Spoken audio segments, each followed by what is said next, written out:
Ladies and gentlemen, boys and girls, you are Something, now something. rocking with the Light FM.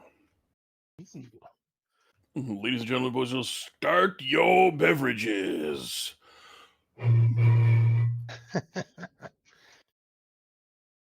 We are going to Anybody? need a lot of beverages. I do have a bottle of beverage. Well, not all of the bottle. I got a good chunk of beverage. What's everybody else beveraging out there in chat right now? Sounds delicious. Where did Mike go? Went to go get beverages. He told you. Well, let's see here. It's all We about only have 2 beverages people today. on the Yeah, server, so that's not very exciting. I'm excited. I got beverages and I took a pee, and since we're not referring to ourselves in the third person, there will be probably less drinking than usual. Wow.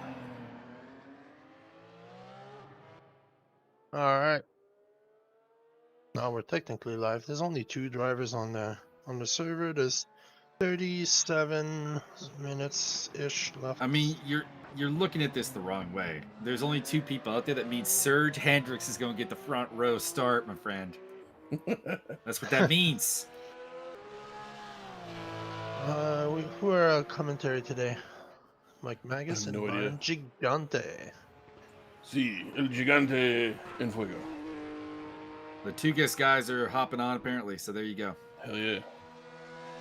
And they got their official YouTube account in the chat. Hey, Tugas Racing, what's up?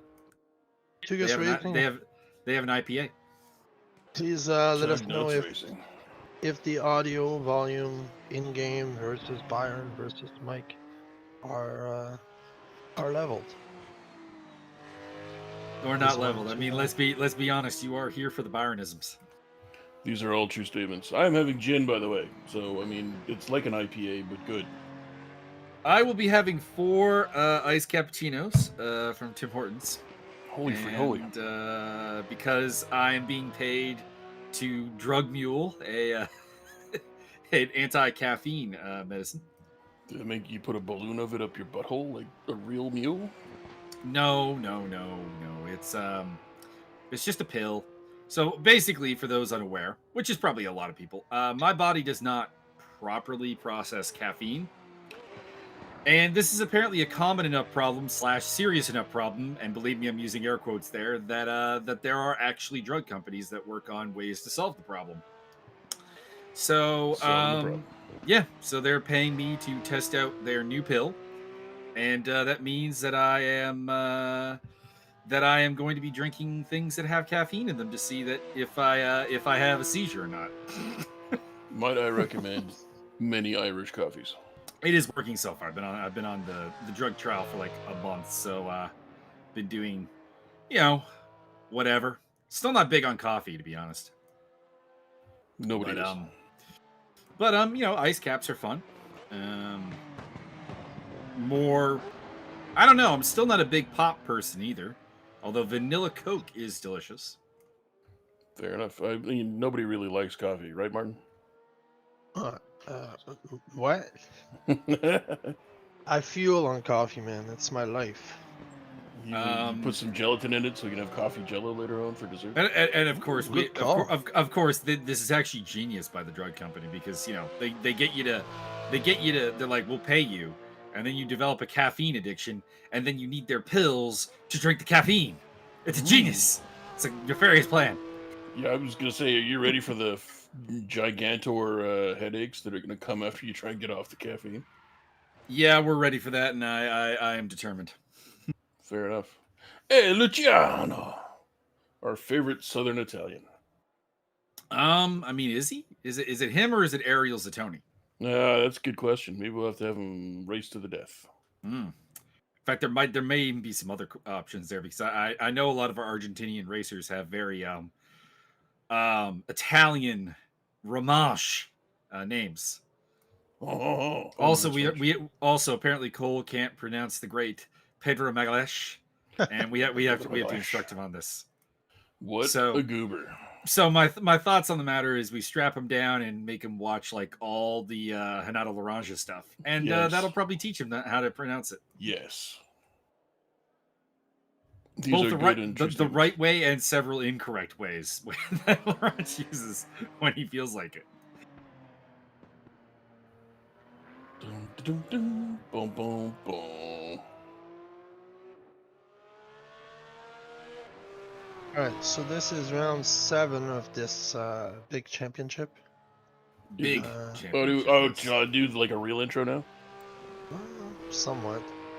Let's see, 1, 2, Ladies and 3. gentlemen, boys and girls, welcome to the Old Man on the Back Porsche Carrera Cup, round 17 from Spastic Rancor Chompers. I am very attractive, and with me in the booth today is the man known as Julio Cesar Michael Megas. And with us as well is Martin on the producer end of things. Hi. Our usually silent producer, who is being very talkative today. I'm not sure He's what to make probably of this. jacked up on the caffeine. He might be. Yeah, Might be. I've been hard at work because I'm moving shortly. Oh, well, I mean, Thanks. you should. This is a Move shame because Martin has a very interesting apartment. Very intriguing. Well, you we're buying gonna a farm get. out in the woods? We're gonna cash in now while the market it's, isn't possible. Nice. Its layout is vaguely confusing, nonsensical, and Eccentric. and everything you know about where something is located in an apartment, it's not there. It's if you pay enough money for it, it becomes eccentric. Nice. We're going to Kamloops, Byron. We'll be closer to you, Oh. I think. Andy Blade gonna come stab you in the thigh. So you're saying I'm gonna have to move your fighter to a new gym? I understand. I understand. And I might see Andy more often. Yes. Could be. That's true. That'd be nice. Yeah. See what he's up for. We love ourselves some Andy Blade. The Blade. Noted We miss him. 80s and We 90s miss singer him. Blade. Get a lot of Serge Hendricks on the screen here. Enjoy it, Serge. Give us a little show Do a flip. as he takes a little bit too much of the curb on the bus stop there. Spa, of course, quite possibly the only track that isn't Canadian that I can probably name every turn on, which is stunning. There's left number 1 and left number 2. Right. Well, that was number La 3. Source he went through, and now he's of course coming up to the ever famous Eau Rouge and Radion. Went from the source into Radio Shack. That's pretty good, actually. I had not thought of that. Oh, dead Surge. Hey, it's Leo. So the layout of this track, and I've got the track map up to help me out just in case, but I probably can remember most of these. So you hit the start-finish straight, obviously. You go into La Source, which is that tight right-hand hairpin. You go into Eau Rouge and Radion, which is horrifying in all ways. When you do your description, you might want to wait till we're there. Oh, fair enough. The fair start enough. straight. This is the start-finish straight right here. That's And then we'll be heading into La Source here on the right. Slow way down. Get through there. A lot of contact tends to happen there. Then we're on the straight down to Eau Rouge and Radion. And no video game does this justice because I've seen pictures of what the elevation change here looks like, and it is stunning. Anyways, that is Eau Rouge and Radion. And then we're on to the Kemmel Straight, which I used to as a kid think was called the Campbell Straight, but no, it's Kemmel. Probably named after somebody. The little kink there is called Kemmel as well. And then we're into Les Cons. Les cons means les idiots. Mm-hmm. Oh, well, And then we're into... I believe this is called Malmedy. I'm not sure about that, though. And then Bruxelles. I apologize for any terrible pronunciation. You Swedish bastard. Oui. And then this is the one turn that I'm not 100% certain. I think this is No Name, actually. Could be wrong. Oh, no. Oh, Oh. and he's fishing up. Boo. Boo. And then there's other things. Alright, so where are we here? This is okay, so this is the bus stop chicane with Ariel Zatoni. Gazimir. Oh no, that was No, Lake no. Home. That was Lake Home. Back up. All right, Malady. We're almost back to where we were.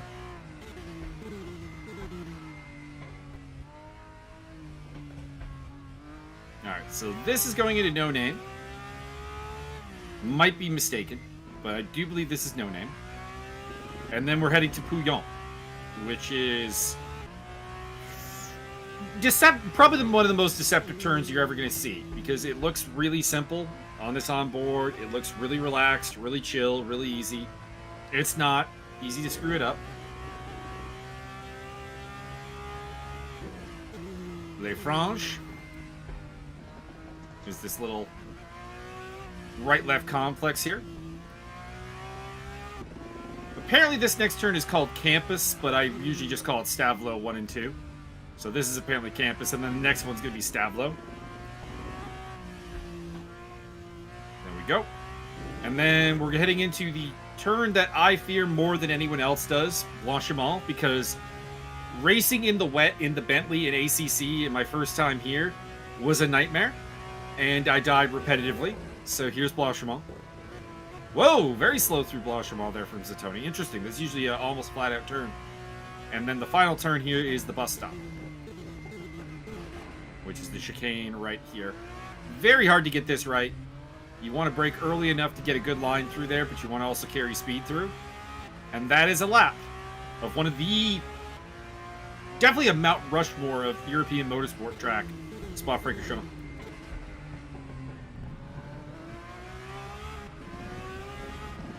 I'd say it's up there with Nordschleife, Le Mans. Honestly, not sure I'm not sure what the fourth track on there is. Maybe Monte Carlo, the Monaco Street Circuit. Although I don't know, depending on who you ask, the Monaco Street Circuit is either an absolute abomination or the greatest track known to mankind.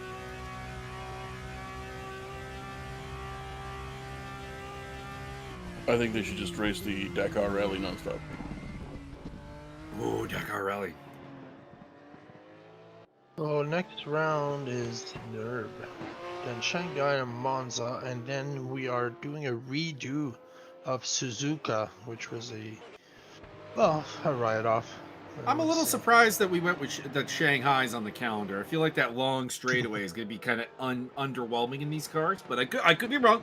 I could be wrong. Well, it will be interesting, that's for sure. A little less standard track. Mind for this you, car. well, mind you, I think I always kind of go against Shanghai because I really like Zhuhai. I really like Ningbo, and those two tracks tend to be left to the sidelines for other Chinese tracks, such as Shanghai, a lot of the time. So, I would love it if one of the other Chinese tracks took that spot on the calendar. That would be great. But I think Monza will be fantastic. As much as people complain about Monza, I feel like Monza does produce great racing almost every time out. And of course, no one can complain about the Nürburgring. It's a fantastic track. It's too short. Oh, yeah. Is it? Yep. Would like to return the kind words in chat to Tugas Racing. We appreciate the appreciation, and we appreciate you as well. Mm-hmm. As long as they're not beating our guys, we do cheer a lot for your racers. I don't know, if you got a cool name, we'll cheer for you. We don't care. That's true, but I'm not going to pretend that there's a complete lack of bias. Oh, hell no. In the commentary. We're not professionals. No. Well, I mean, I do, but we do cheer for our dudes. Surprisingly enough, only one person's got a legal lap in, and that's Guido De Palma. There's 11 drivers on the server so far. What y'all doing? Looks like people are just not quite... I mean, there's a lot of track limits to talk about here. There's Pouillon, there's Blanchiment, where you can easily cut the track. There's Eau Rouge, which is the ultimate in track cutting technology. So I think we'll see some illegal laps through the course of these festivities for sure. I think that's always something that is going to come up.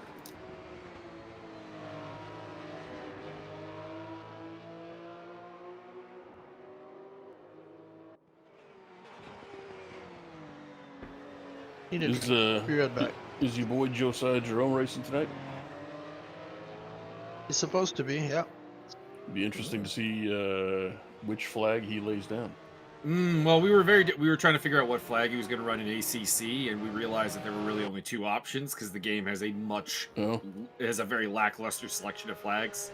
That is racist. There's a lot of countries missing. I realized this when I was talking to one of the new Academy people, who's from Belarus, but lives in the United States, and was like, oh, so you can't run the Belarusian flag. What do you want to run? And she's like, well, my family is from Macedonia originally, and I'm like, also not there. Third choice. Third choice, anything with a weapon on the flag. Not many of those either. Because like Burkina Faso. For example, it's not there. It's not there. Not.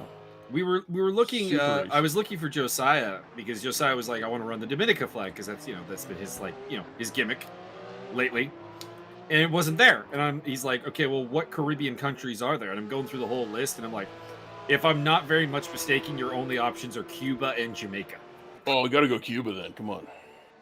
He will be sporting the Cuban flag on Saturday at the ESR Enduro event at Spa-Francorchamps. Hell yeah! That guy's dead. That man's dead. Somebody in the wall. I will be making many Cuban Pete, king of the Cuban beat. And he shifts chicky boom, chicky boom. They call me Cuban Pete. I have a permit for that. I might have to rewatch that movie. I haven't seen that movie in many years, nigh on decades. But I did watch that exclusively on VHS repeatedly in the 90s, yes. Had nothing to do with Cameron Diaz looking so hot. To be honest, Cameron Diaz is weird because I found her incredibly attractive in that movie, and not really ever since. It's a bit weird. Pretty much. It's like supreme hotness, and then nobody could really recapture that. It's not like she's not hot. It's just no. Like I mean, it's the Taylor Swift thing. Like where I'm like, I don't find Taylor Swift supremely attractive. Do not get me wrong. I don't find her unattractive. I don't see sex symbol status. See, now here, my reaction physically to Taylor Swift was, I thought she was like a transsexual.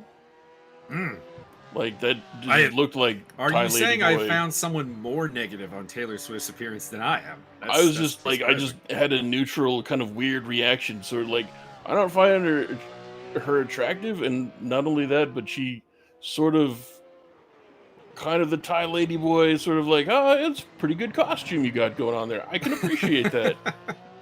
I appreciate the artistry. I'm a step up on that. Fair enough. You're attractive, but I feel like I went to high school with some girls who are more attractive than you, and that's a bit of a weird feeling. Yeah. For like, #1 hottest girl in the world type deal. I'd never heard anybody say that ever. I think she was named sexiest girl like 2 years in a row. Not by anybody with a reputation.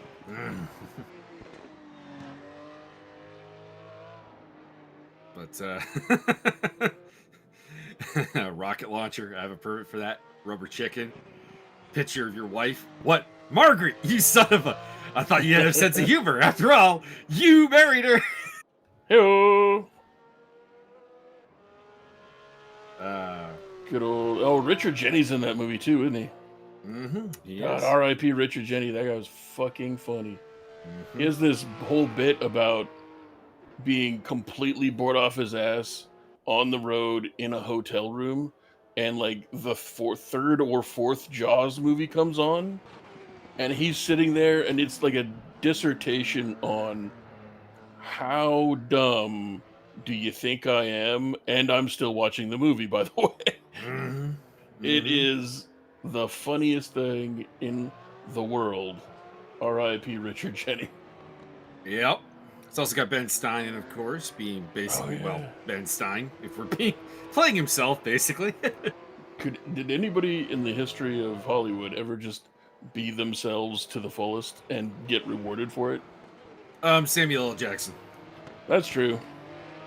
I believe someone. I was talking with someone, and we were watching something on Amazon Prime TV, and the Hitman's Bodyguard's wife trailer came on, and he just goes to me.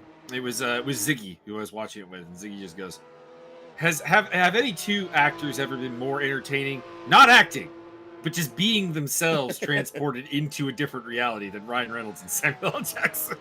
Yeah. I can't say that at any point Ryan Reynolds wasn't just Ryan Reynolds in a movie. I've not seen the romantic ones. Even then, he's really just Ryan Reynolds. Fair enough. And quite frankly, none of us want anything else. That's what we want. Yeah. Pretty much. It's like, all right, Ryan. Well, Samuel Jackson's got the better one with the gentleman. Apparently, he was sold on the movie where the director's like, all right, Samuel, here's basically the idea. You're you, but you're an eco-terrorist. And Samuel L. Jackson just goes, I can pull that off. For which movie was this? The Gentleman. Or the British spy movie. Why is my brain? I think it's The Gentleman. I could be wrong. It is not. Let me look it up. You will have to, because you're going to be shocked when you find out it's not that movie. Oh no, I'm not thinking it's The Gentleman. Kingsman. Kingsman. That's the one. My apologies. Kingsman, Golden Circle. Yeah. Or no, he's in the first one. He's in the first. No, it's the first Right. one he's in. Yeah, because Elton John's in the second one. Yeah. Elton John, not the bad guy, but he is in that movie. Yes. Yeah, he's in the first one that's basically how it's like. So you're you, but you're a evil genius eco-terrorist, and Samuel L. Jackson's like, I can make that work. Mm-hmm.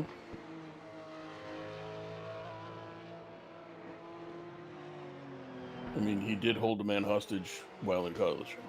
Mm-hmm. And apparently was a pallbearer for Malcolm X. Or not Malcolm X.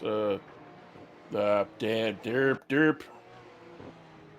Was it MLK? MLK feels like that was too long ago. Maybe I'm mistaking your boy with your other boy, Morgan Freeman. Because Morgan Freeman might make sense, because Martin Luther King died in 1968. Well, I mean, that would be, both of them would have been at least 17 by then. And then, let's see here, Samuel L. Jackson, who I never really actually remember how old he is, so. He's old. He's like... he would have been 20. Possible, I guess. Well, you can scroll down that Wikipedia page to see if it mentions it. No, it doesn't. It picks up in the 70s. Fair enough. Well, it might be like Morgan Freeman then. I don't... Might have been Morgan. Morgan Freeman feels like it would have made more sense, because Samuel L. Jackson has like no... He's alive, but there's like no career in the late 60s. Wow. Just trying to hold the black man down, are you? No, I'm trying to elevate the more likely black man. In this case. Sure. Just belittling the man's career. Because for comparison purposes, Morgan Freeman would have been 31 when Martin Luther King died. So I mean, honestly, that would still make it more likely that Samuel L. Jackson was in that. That had something to do with the college, like putting on a service for him. I might be remembering this all wrong, but I seem to remember that is the case. That not only did your boy hold some people hostage, but he also... he was not a pallbearer, but he was an usher. Samuel L. Jackson was an usher. There you go. He was involved, but not carrying stuff. Mm-hmm. See, I knew I was right. Possibly carrying stuff, but not the coffin. Yeah.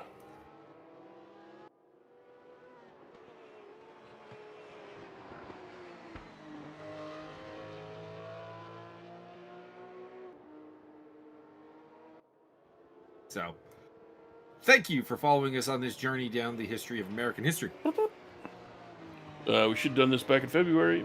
Bad timing on your part. True. Oh my I'm God! sorry. There's the I'm weird sorry. inverted English guy on track. I'm sorry that my ideas did not come perfectly within Black History Month. Correct. Well, I mean, there aren't enough days, really. Oh, we got Tracy Tracy Nick in chat. Tracy Nick asking for Scott Nick. Scott Nick, are you there? Well, he is in 6th place, so he is around. Very nice. There he is. Actually, Wonder I see him there coming up to not sure what part of the. Oh, here we are. We're now with him. This Wait, is I'm coming confused. up Is to Stavro. Tracy trying to send Scott to a spa? Have his feet did? I could recommend having your feet did. I'm not good at reaching down to the feet, so I have my feet did, and I would. I'm recommend also not good at that either. My lower back protests. Correct. I had an injury, and it prevents me from being awesome feet-wise. I also have an injury that does much the same. Well, I'll get in there with a knife and we'll clean that up.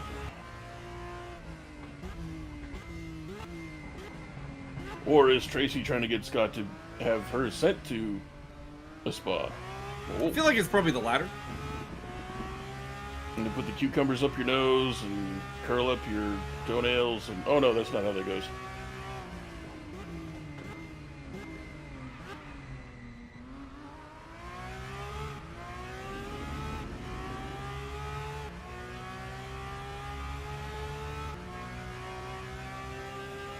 And if Tracy is wondering, yes, it was me that started calling him Big Dick Scott Nick. It was. But we ended up... Oh, no! Scott no, messes up Eau Rouge a little bit. See, And, now... there's some beatdown. I feel like a certain portion of his body may have shifted violently to one side and caused momentum and inertia to disconfrangulate, thus causing the crash. Indeed. Portions You know, of his anatomy. The weird thing here is Tracy's bringing up the Spa-Francorchamps, of course, is in Belgium. And it's weird that this was not always the home of the Belgian Grand Prix. They went to Zolder a number of times, which is confusing. I bet that Tracy just wants to go to Belgium so she can go to Bruges and then not to the actual racetrack. Well, yeah, I'm not in any way against that. Correct. Of course, it would have been nice if they never went to Zolder, because that is, of course, where Gilles Villeneuve passed away. Why you gotta bring stuff up like that? Because I'm taking people down the road of tangential history of This is a new racer, Matthias Puladoro. Yeah, I don't recall this individual. I If we assume can get he's a full representing screen type scenario from our producer, I could be able to read that better. I am thinking that is one of the Esports Argentina crew. They unfortunately run different liveries, so it's always a little bit difficult. The white and blue is usually them. And yeah, new face to the fight there. Interesting. I bet he's got caltrops in the glove compartment. They, of course, have been the predominant rival of ESR at the top of the grid, and therefore are our enemies on this commentary team. We will fight them on the beaches. We will fight them in the corners. We will never surrender. I feel like they're maybe the only ones that really feel the biased commentary. That's very possible, although we try to be complimentary. Yeah, I mean, we try to be complimentary. Romain Barthez may be the only one that we've given a hard time. Kind of. In particular, too. That's Although he he's just had that one bad race where he's spinning out nonstop. Yeah, he had that one race where he was a bit of a knucklehead, and that definitely, I could see him thinking that we don't like him off of that basis. We just didn't like that race. Out of him. Specifically, yes. Matthias Polidoro is what I'm going to go with there. Is the you would do that. He's got a very good first sector there, 1.142 off. So if he can get a good second and third sector here, he could be moving up into second place, or maybe even to the front of the field. Out here in the field, we pass some stuff because we're trying to win. Mm-hmm. Spa is actually one of the more interesting ones. There's near I think it's near Blanchimont. There's actually a little go-kart track behind the wall, which is kind of interesting. If we get chopper cam through there, we might be able to see it. And if we get a full screen, we can see. Oh, there it is. There it is. Actually, we just went past it. So it's right before Blanchimont. Woo! There we go. Full screen achieved. Matthias Palladoro, which is I believe it's Flemish for multiple doors. Polidoro, it's like actually probably has more of a Portuguese ring to it. No, sir, that's Pomodoro. That's the sauce. Mm. But the Doro Pompadoro? is usually Portuguese. El Doro. So the Dorito is the small Doro. So that implies that somewhere Ooh, out there new there's fastest a lap. full-size Doro. New fastest lap, Joaquin Juan Urena. No stranger to the Cha-cha-cha. top of the time sheets right there. Looks like he's just walking to first place. Well, he's to Palma's very close. Polidoro's in the ballpark as well. Here is Roman Barthez. Looks like he has an illegal lap going on here. Or maybe not. I don't know, we'll see. But it looks like he may have cut the track at some point. Probably at Eau Rouge.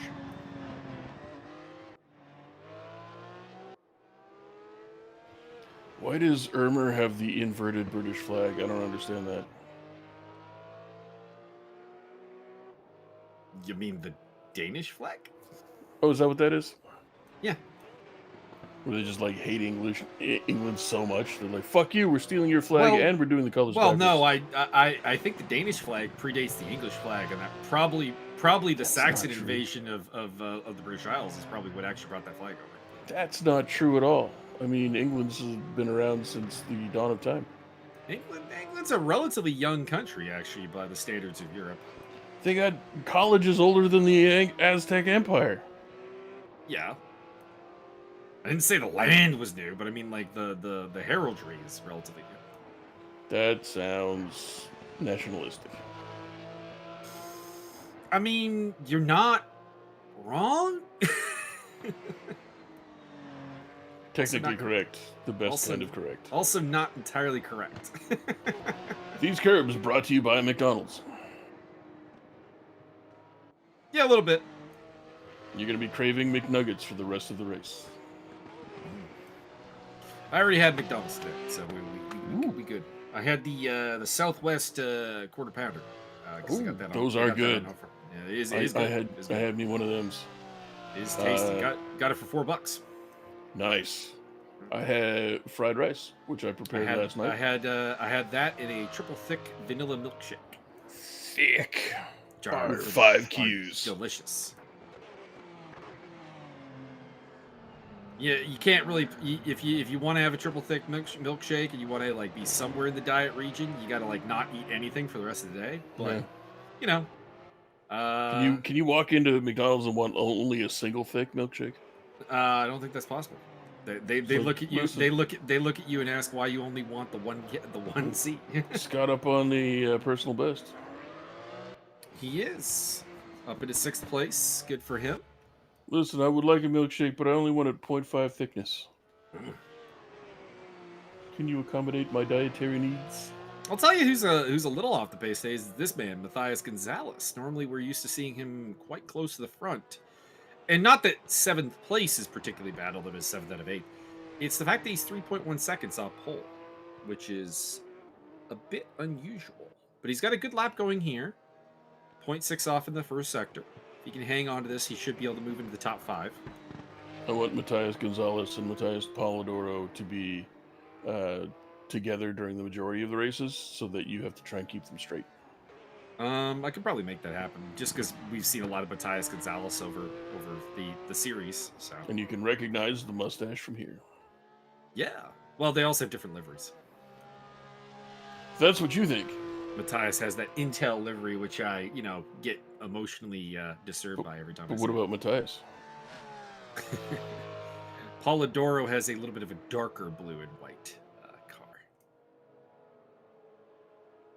I'm a little surprised this lap is still legal. Gonzalez got kind of off the track there, but you never know with Spa-Francorchamps track limits.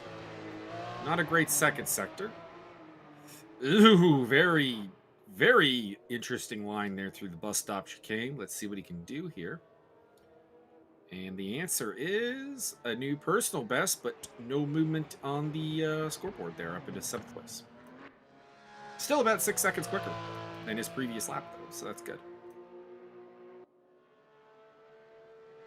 He's mixing it up with Leo Gomez Martinez and Scott Nick.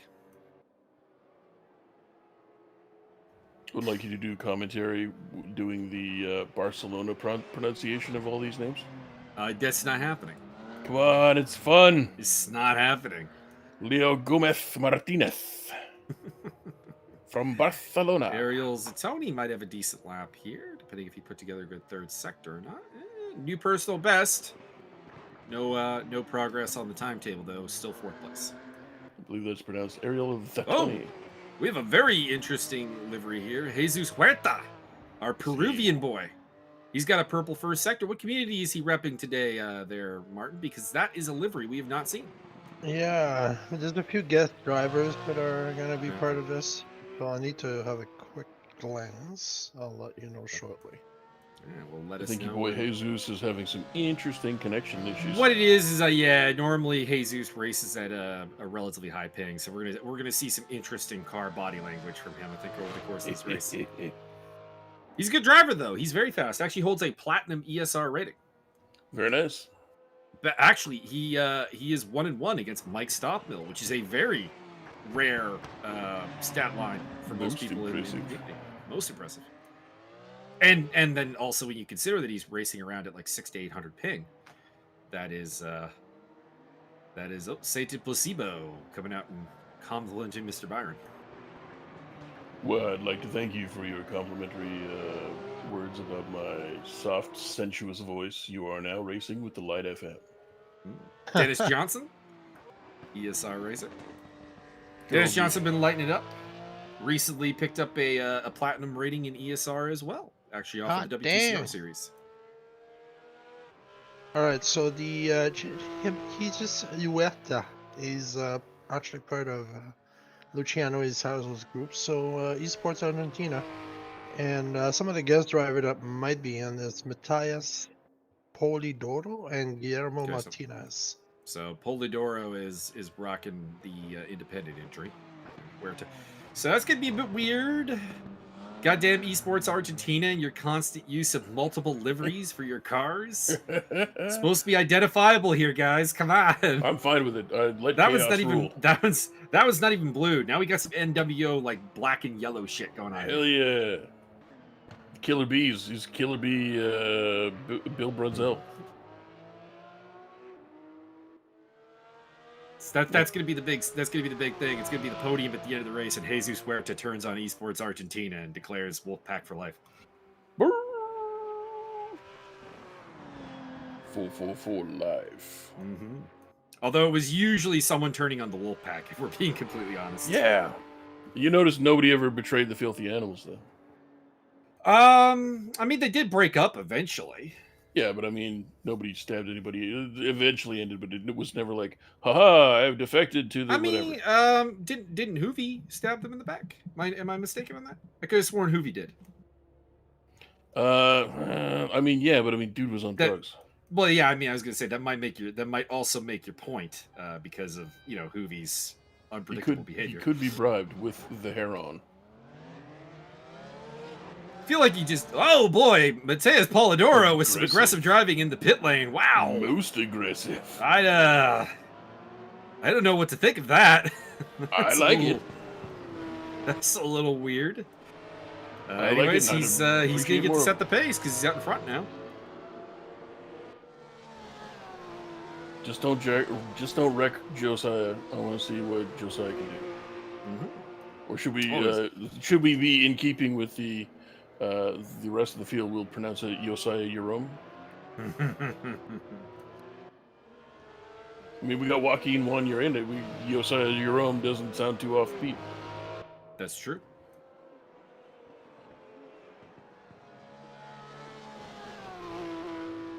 Messiah is about to jump on.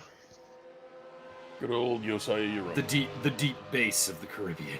Yeah, if you like my voice, you might be interested to just corner Josiah and like read me something out of the phone book.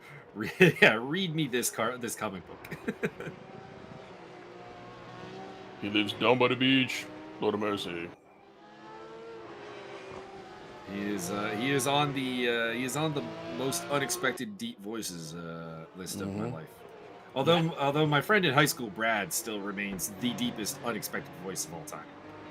Because it's 13 octaves too high and he's 17 feet Well, tall. no. The thing is, he's got a high pitched voice when he's talking, but when he sings, well, let's just put it this way: we dubbed him very white when we heard him sing. My darling, I can't get enough of your drugs, babe. So that definitely tops the list on the what the fuck.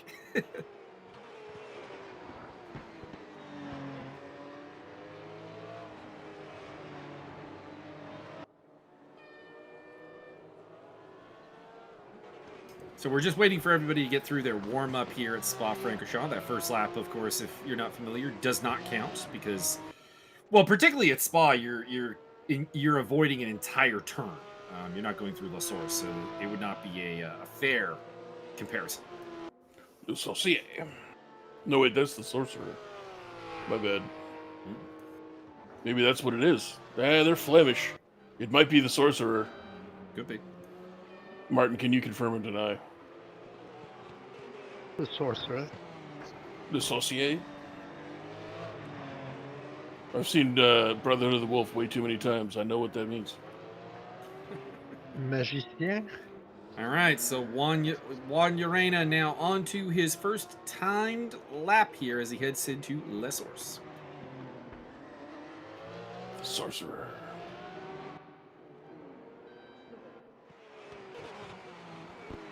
One of my all-time favorite races in F1 actually occurred here, the Belgian Grand Prix of 2000, which had the most interesting blue flags ever. So basically, to set the stage here, two drivers that Byron's actually going to recognize the names of. That's the surprising part. Mika Hakkinen and Michael Schumacher are going through the Kemmel Strait to Lake Como. And it's Schumacher in front of Hakkinen. They're coming up to a guy named Ricardo Zonta. Now, this is a blue flag scenario. He's getting lapped. So Zonta does what any good blue flag guy does. Just holds his line and says, all right, boys, go around me. And Schumacher takes the outside line because that's nice and safe. He's not expecting it. And Hackenen's like, no, sir. Down the inside and into the lead. Good old Mika hacking up alone. I still love the story of... so there's a YouTube video, cartoon series, that McLaren did in recognition of their 50 years in F1. And one episode was Meet the Champions of McLaren's history, so that all the McLaren champions who are still alive agreed to lend their voices. And in the cases of those that weren't, like James Hunt is, of course, sadly passed away, his son lent his voice. And Mika Hakkinen did his own voice, obviously.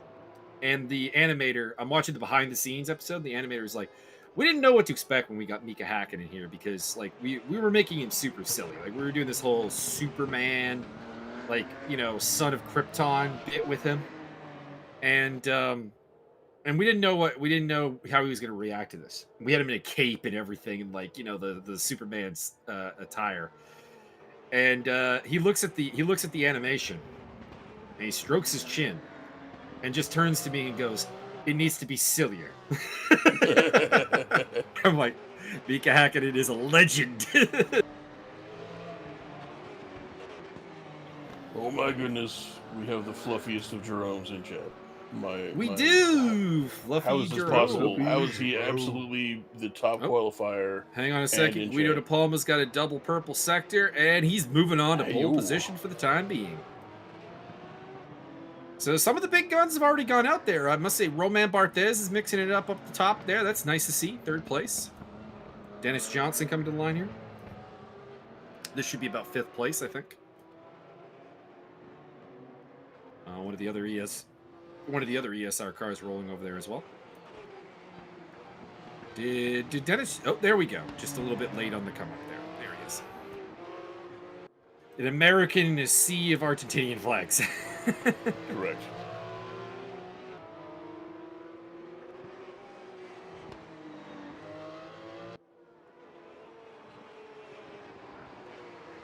$15 on the track so far.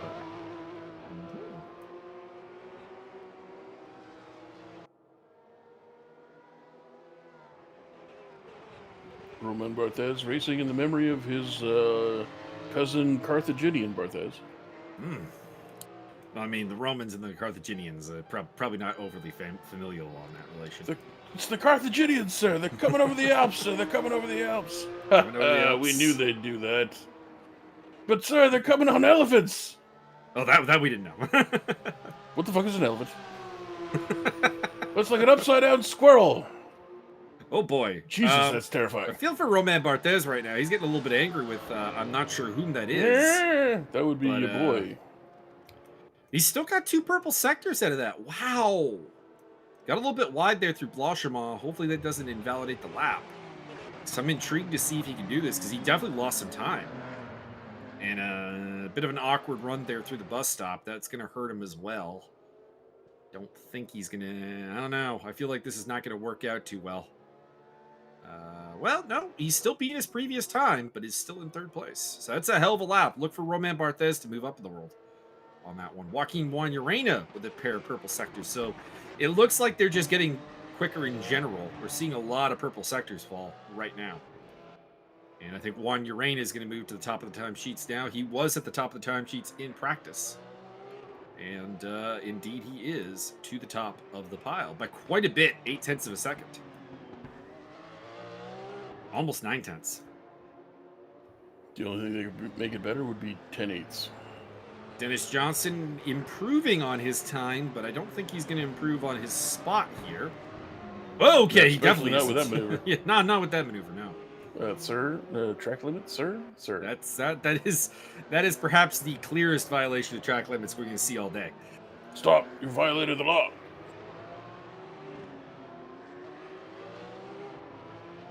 So it is Juan Urena, De Palma, Barthez, Polidoro, Gonzalez, DeRoche, Nick, Johnson, Ichazo, and Ermer so far. We've got a hell of a name in chat with Pedro Enrique de Silva Souza. That's like, no offense, but that is easily the most stereotypical Brazilian name ever. Yeah, kind of. All you need is like a Dos Santos in there as well, and we're pretty much good to go. Oh, Rene Ermer moving into 7th place. Good to see good pace out of him. Rene Ermer's made a fan out of me. He's a guy who has stuck around through a lot, and in my opinion, has really shown a great deal of truculence as a driver, and that's good to see. I am in favor of truculence in all of its formats. Unless it's inconveniencing me. Picking up Scott Nick, who's coming off a pretty reasonable first sector there, 0.8 off. We said you were Brazilian, Mr. Da Silva Souza. See. Obrigado. We are familiar with the Brazilians. We watch way too much MMA for it to be, mentally healthy.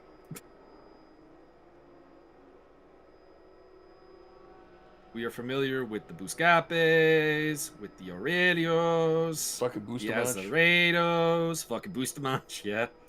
Ricardo Arona. Everybody named Silva. The 9 Nogueiras.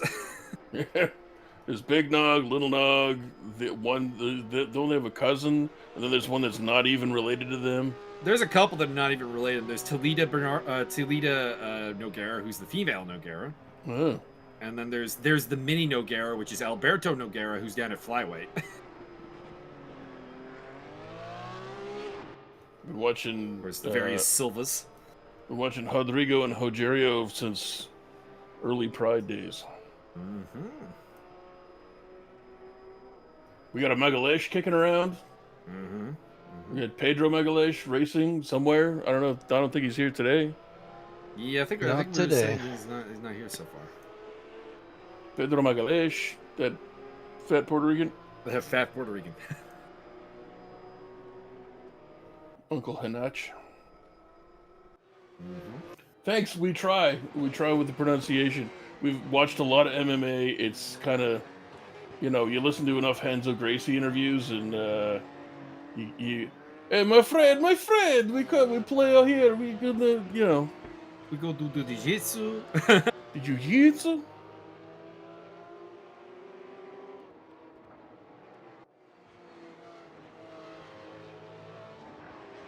That's But, the bright side of MMA. It's given us a probably a wider pronunciation oh pool yeah, than most. we could do Eastern European.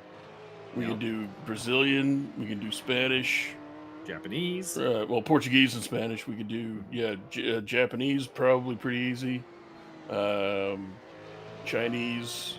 I'm still working on Thai. They make that shit real complicated. They Oh make yeah, those long. yeah. Ooh, yeah. The Thai are interesting.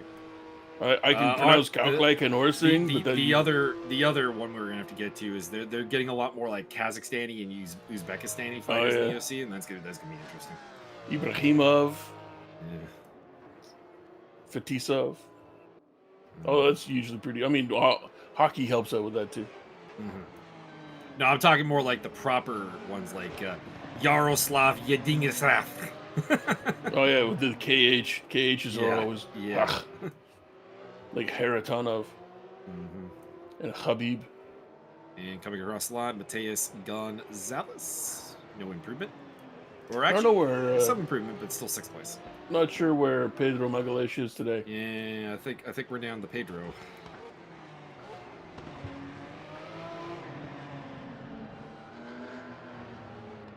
Can you walk away? I was watching the Mookie and Crookie show, which is a Bloody Elbow podcast, which I listen to when I'm out on runs and whatever.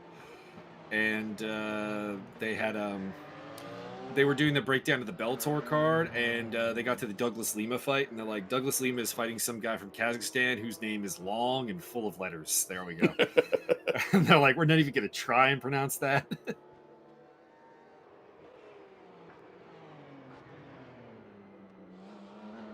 I'm waiting for a Nurmagomedov to show up, but he's married into another family, so it's hyphenated.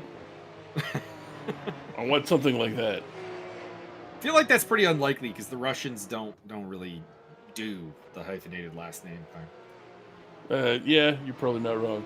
Maybe they'll get progressive here in about 20 years and we'll be the only ones who can pronounce it. I mean, people are already having problems with Hamzat Chimaev.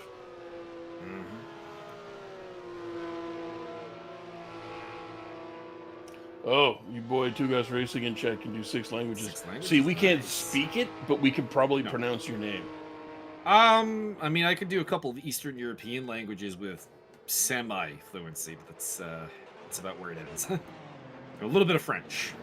A little bit of Spanish, apparently, a little bit of Portuguese. Pedro Enrique de Silva Souza has reported that Pedro's got a little bit of an eye problem, so he's taking a rest. Please wish him a get better soon. We want to see him back on the track, kicking up my ass. Not Byron's ass, because Byron doesn't come on the track. He had a surgery. Oh, surgery, okay. He actually raced with one eye on Sunday, and he still won both races. Oh, boy. Go, Pedro. Go, Pedro. It's your birthday. Makes everybody who misses races for, like, petty problems seem like complete pansies when we hear stories of, like, racing with one eye and Josiah Jerome's racing after his laptop literally fell apart.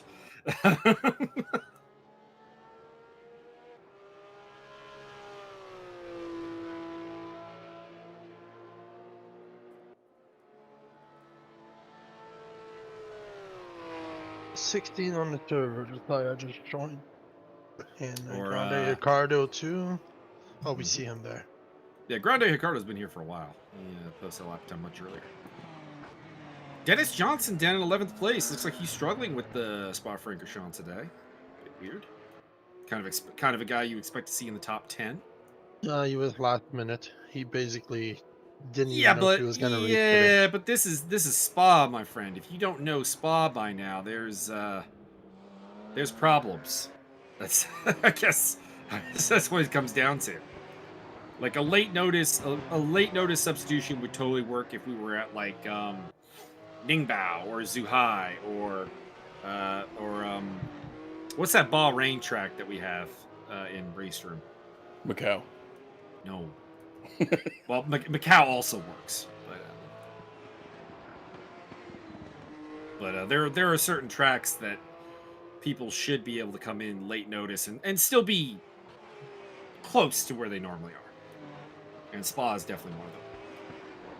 So to see Dennis Johnson 4.3 seconds off of pole position, it's a little jarring. It's a little weird. But you know, it's also going to be about a race of consistency, and we'll see what he can do come race time.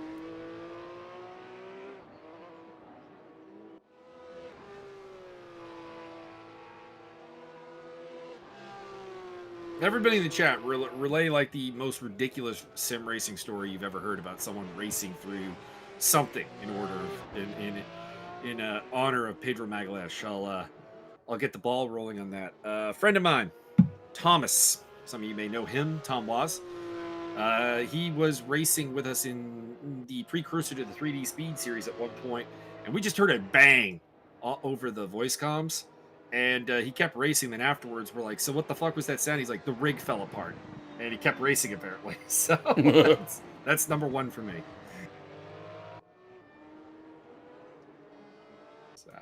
Apparently, his roommate had like systematically loosened the bolts in the seat so that it would fall apart. That's awesome.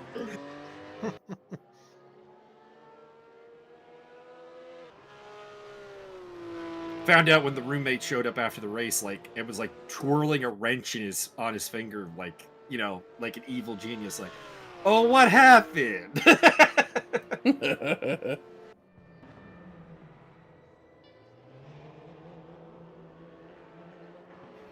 Just getting medical updates. So Pedro Enrique. So basically, the only thing on the rig that collapsed was the seat. The seat fell off, so he was basically racing from the floor for the second half of the race, basically. But like the wheel and the pedals were still attached to the rig. It's just, you know, just imagine sitting on the floor on the seat and think about that.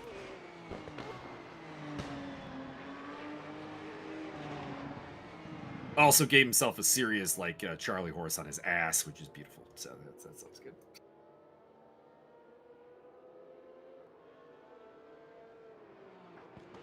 And of course, Josiah Jerome, our own boy with the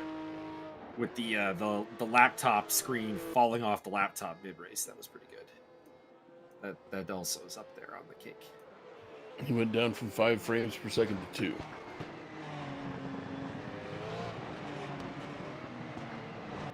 Hey, Pedro in chat! Pedro Magalhães. Pedro. We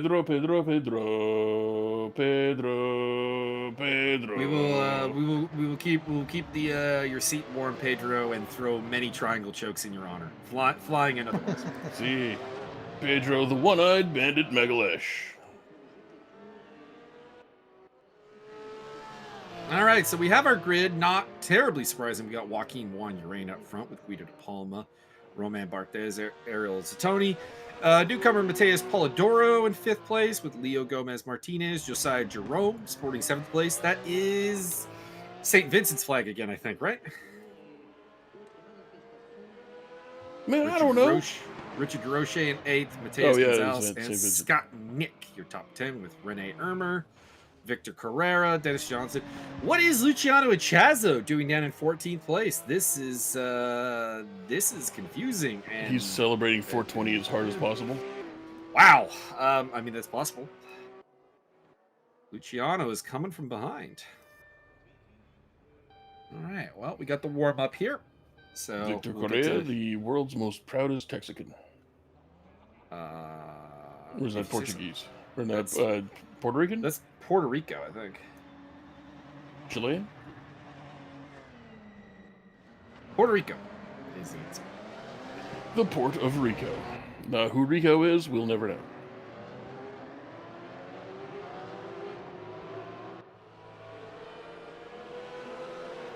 Oh, that's a slew of cars going out to do some warm-up work. Pedro Magalesh, the Michael Bisping of racing. Pretty much. Except that we know exactly when his eye problem started. Where with Bisping, there's a lot of speculation as somebody hits the wall there. I think that was Polidoro in the wall.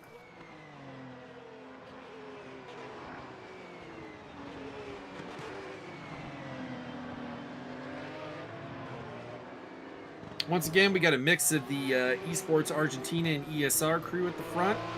Looks like Esports Argentina with the grid position advantage right now. 3 of the top 5, I think.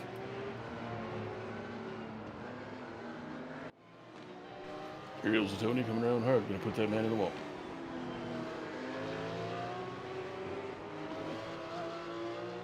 To shreds, you say? To shreds, you say?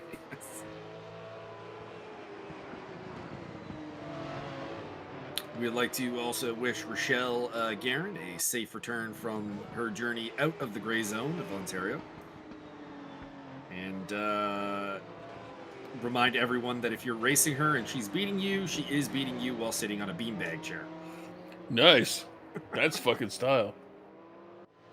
She's working up in out of the gray zone here in Ontario. The gray zone being like the you need to be medically quarantined if you go into it sort of thing. So she's on assignment outside the gray zone. That means she's away from, her dad's apartment, and therefore is racing on a TV tray and a beanbag chair at her friend's place. Nice.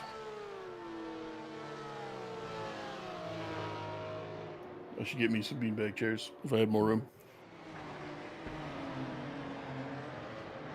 Big old leather beanbag chair. Hell yeah.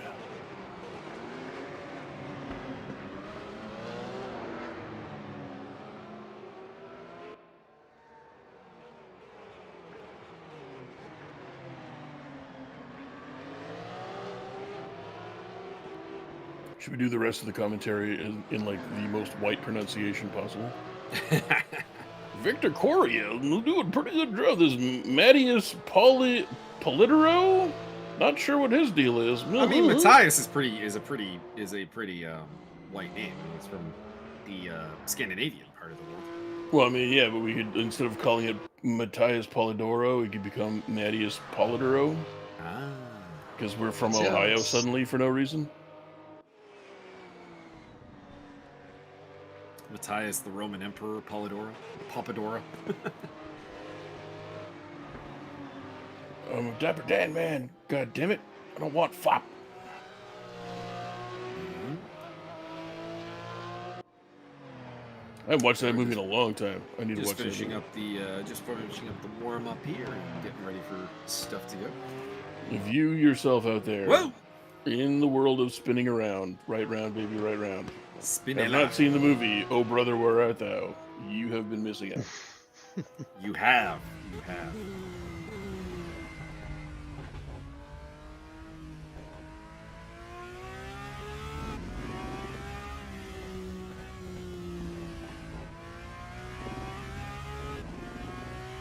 I'm just reading chat here. Wait, Pedro's giving out information based on expertise and training? What a loser. Who does he think he is? I mean, all I do is just show up and drink booze and talk. Well, you're the color man. I'm the Oh, yeah, right. You're the Jerry the King Lawler to my good old JR. True, but I talk less about sexist things. I mean, you're Jerry the King Lawler before he became a complete caricature. Yeah, that's true. There was a time. I don't think there was a time. There was. I've been watching some old like WWF stuff, and I'm like, you know what? Jerry the King Lawler at one point was tolerable. I don't remember that part. He was always in my lifetime intolerable. I will not use the term good, and at no point do I think he's particularly a positive to the broadcast. But there were times where he wasn't actively a reason to change the channel. Correct. Maybe. I hope. Oh, apparently Pedro was also drunk while doing commentary. Well done, sir. Holding up the tradition. I applaud your efforts. Mm-hmm. Jeff apparently can't agree, but I don't know who Jeff is, and I don't know why he can't agree about what I'm he's not agreeing with. I'm going to guess that is A. Jeff, one of our ACC racers. Could be A. Jeff, or it could be Wentworth. No, I think Wentworth is Jeff Wentworth on the YouTubes. Wentworth!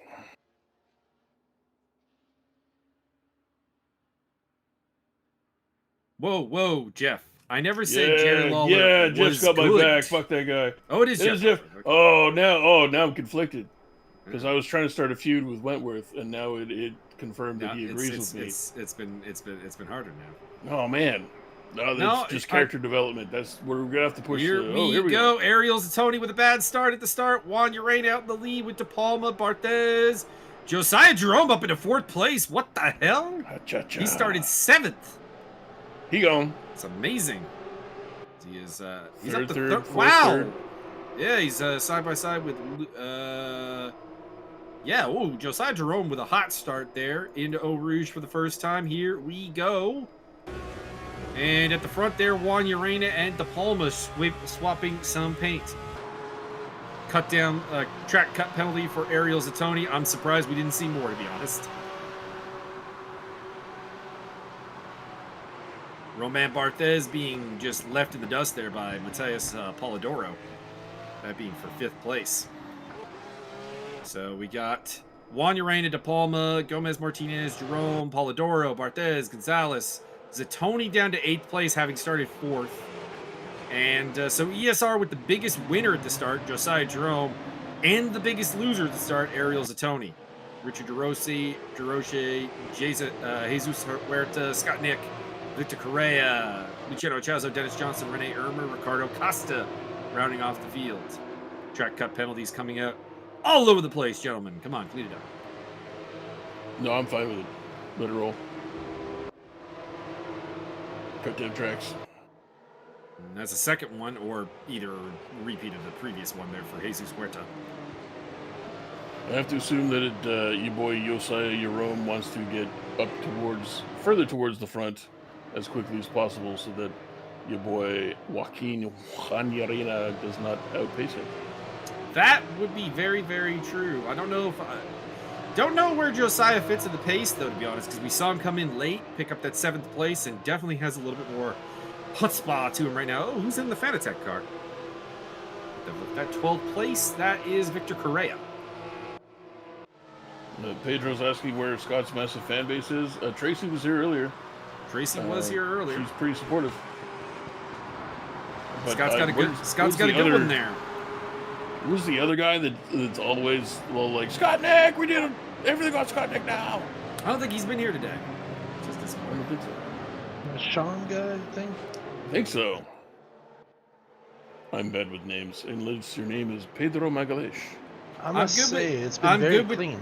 I'm good with names that I've commentated on, but not so much the gallery names. Luciano Chazo up to 13th place there, ahead of Dennis Johnson. Speaking of Josiah Jerome, there he is on the tail of Leo Gomez Martinez, who I think may have gotten a track cut penalty there, but apparently not. Possibly. Guido De Palma's still sticking to that ass. Yeah, still in the mix. So Juan Urena not getting away with it yet. As we pick up Luciano Chazo trying to make an overtake on someone. There we go. Josiah wants it at Lacombe, and he's got it. Hey, he's Lacombe into Le Brush. Indeed. Josiah Jerome up into 3rd place for the ESR crew.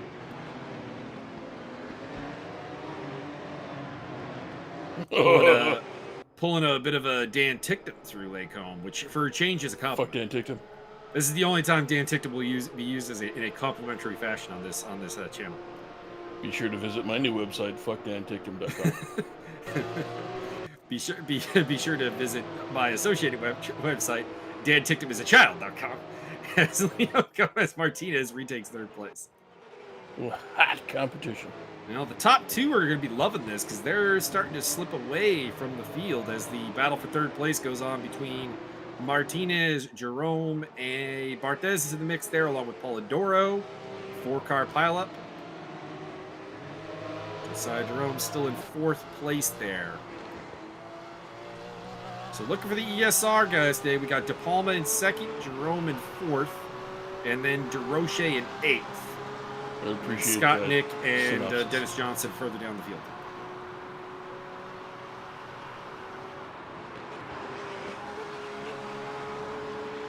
Leo Gomez Martinez ahead, heading into the bus stop chicane.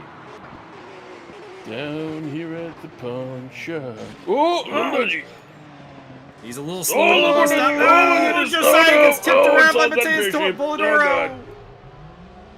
On board with Josiah as he recovers. He's going to be in 9th place behind Jesus Huerta.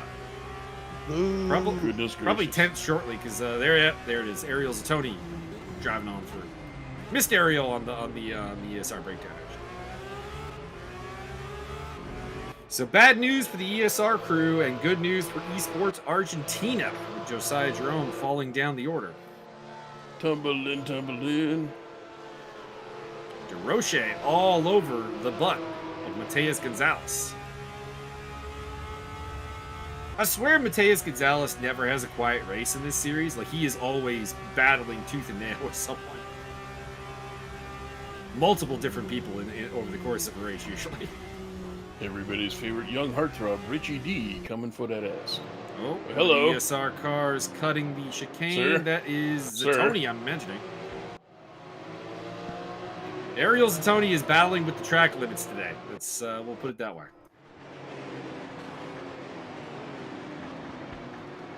Which is a shame because he's got good pace. He just needs to keep it on track. He needs to eliminate the mistakes. Eliminated. As he is now behind Luciano Echazo and Victor Correa. Echazo coming forward after a bad qualifying. Up to 11th place. So I just got finished playing Far Cry 3 Blood Dragon, which is a very 80s, like super 80s, super movie trope type scenario. And I think it would be funny if they had a racetrack like that. And if it's all this violating track limits, if you go over the track limit, you just get vaporized by a big old laser blast. I feel like one of the F-Zero games actually did that. I think you could just fall off the edge a lot, couldn't you? There were a couple like that, but I think there were also some tracks that had like the please get back on the track in 5 seconds as a laser starts coming towards you. When we say please, it's not a suggestion. This is not a request. Don't mistake my politeness for a request. Is he gonna do it? Send it? No, he's not close enough. What he needs to do is set up for Lake Combe, I think. Problem is, that's where Ariel's had the worst luck on the brakes, so he needs to be aggressive into Lake Combe while remaining within himself and not over-braking and not out-braking himself as Josiah Jerome works his way through the field, having overtaken Mateus Polidoro, who ironically was the guy who tipped him into that spin. Which I don't think was really his fault. That was just a unfortunate. Here we go. Oh no, not into Eau Rouge, Ariel. Not into Eau Rouge. Oh boy. He went for it. A maniac. I think Carrera chickened out there. I think honestly he just went, oh my god, he's coming in Eau Rouge. I want no part of defending that.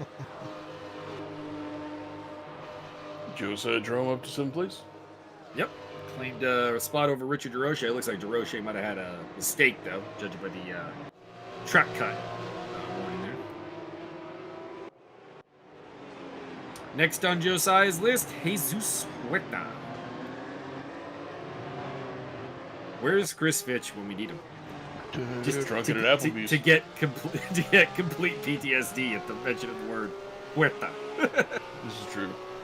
Can you just like make a supercut of all the times you said Huerta and then just send it to him? We could. It's a little inside joke. A friend of former friend. Former friend. I mean, I removed him on acquaintance Facebook, so we're pretty much on the former. An acquaintance of ours once challenged a professional fighter multiple times to multiple fights in a simulated fighting environment digitally. And lost every single one for like 2 hours. Yeah, over the course, and to this day, probably hasn't given up on the idea that he will win it. No. So there was Roger Huerta versus Chris for like 2 hours straight, and he lost by a wide variety of ways. Mostly decision, in fairness, but whoa, Mateus Gonzalez getting the continue to abuse track limits warning there as Josiah Jerome makes the move on Jesus Huerta and into 6th place. Wow. We're gonna see a penalty for these track limits at some point. It's a lot of warnings going on right now. Oh, Victor Correa off in the background. All right, incident count. Let's see here. Josiah's at 15, and he's the highest. And then Joaquin Rena at 14. I'm a little surprised those are top 2 because we haven't seen their names a lot on the warnings.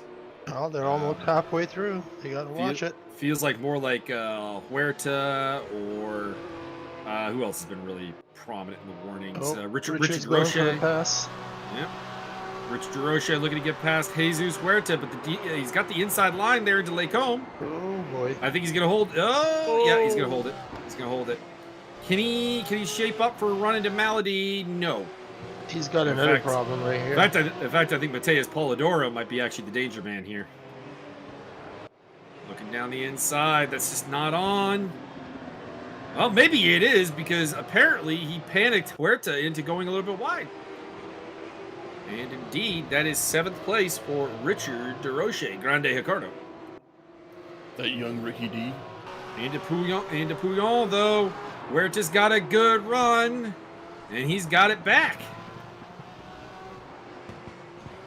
Oh, come on, Richard! And that's going to get Polidoro through. Mateus Polidoro says, thank you very much.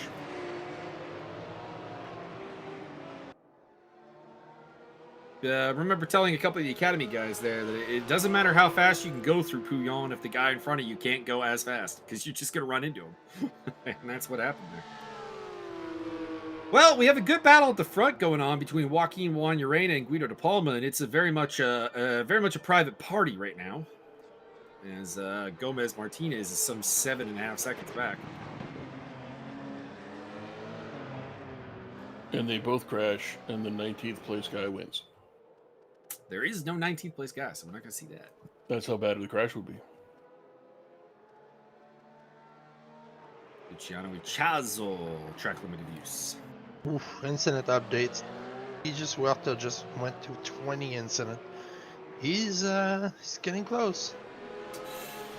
Yeah, I think the limit probably should have been increased for this race because Spa always breeds a lot of track cuts. Because I mean, Eau Rouge, I don't know, Martin. Can you think of a track, a corner on a track that breeds more track cuts than Eau Rouge? Oh yeah, you go wide all the time. Yeah. And then you got Pouillon, you got Blanchimont, you got Stavelot. I think it's good. I'm not going to be surprised if we don't see 1 or 2 DQs before the end of this due to hitting that limit. Yeah, I was tried to talking, make it 50, Mike, but they wouldn't budge. They wanted to stay at 30, so there's no abuse. I'm not blaming you, sir. I'm blaming whoever made that decision. Oh, here we go. Ariel Zatoni side by side with Luciano Chazo. I was thinking the same thing when the qualifying happened, Pedro Enrique. That we saw Luciano Chazo so far back was surprising. Although I must say Luciano has been a little bit of an underwhelming presence in this particular series. Makes me wonder if maybe it's just there's a lack of Porsche specialist to him, because the Porsche is an acquired taste.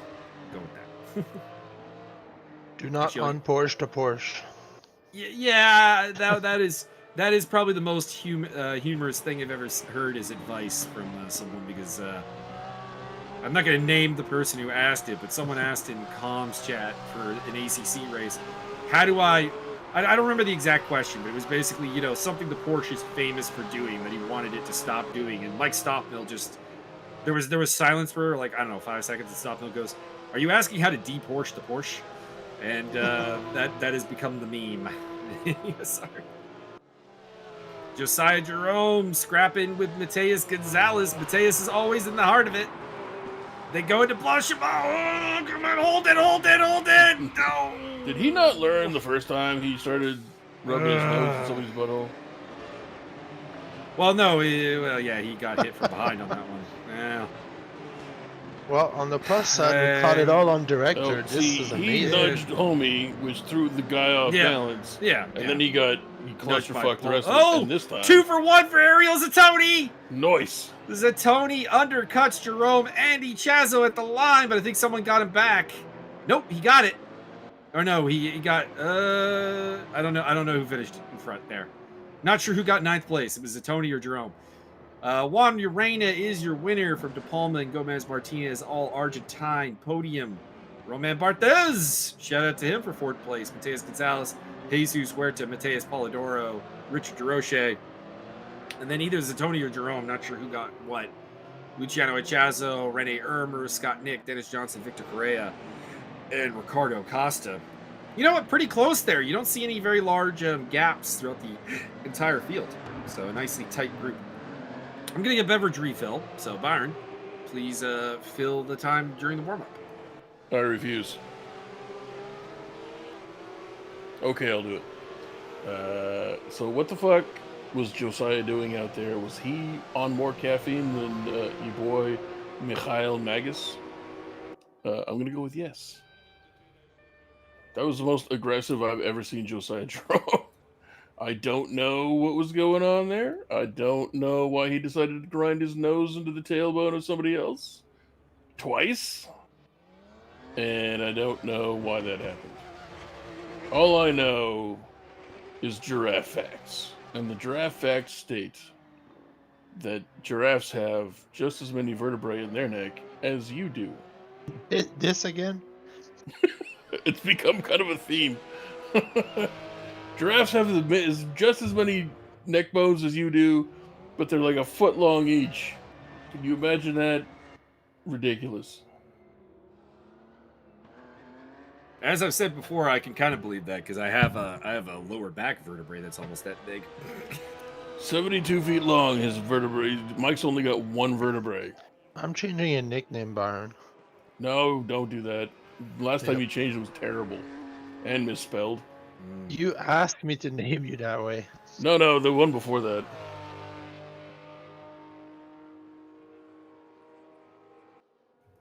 Trust me, I'm the creative one. True, Byron is here because of creativity. Let's be real. If you ever need an MMA nickname, Byron's your man. I'll come up with a whole list of them. Just don't be like Javier and choose nothing.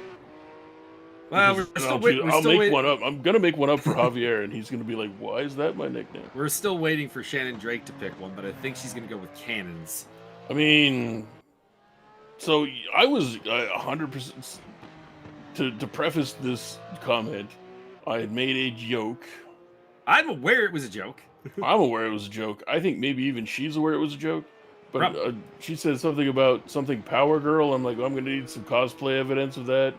100% joking, and this young lady posted a picture, and that's cosplay ready, 100%. But so I'd come up with a list of nicknames for her simulated MMA fighter. If you want to know about the simulated MMA environment, please harass Mio Dread on your boy the DMs. I'm good with it. And he will inform you about it and invite you to his Discord. So I'd come up with a list of, hey, Jesus went. I feel like that was a little bit intentional by Jesus, actually. That's very possible. Got to warm up the bumper. And yeah, so I come up with this whole list of nicknames, posted it. She posted the pictures. Like, well, I guess Shannon the Cannons his nickname is on the table. And I'm going to be honest with you. I did a reverse Google image search, and it didn't show up anywhere. So that's either her or she selected a photo that's very well not spread on the internet. I met her, and that is her. So okay, fair enough. I'm just very skeptical. No, I fully understand, but I mean, at the same time, I met her through a professional capacity that involves one of my less educated professions, shall we say? Is it drug running? No, not the drug rating. No, not that part. The strip club bouncing. That's all that's right, fair enough. Yeah. She is one of those ladies who put herself through college via the nudity. Well played. I respect the hustle. I've always said it. I got no problem with it. The only strippers I ever had a problem with were the sugar daddy hunters. Those ones made me depressed.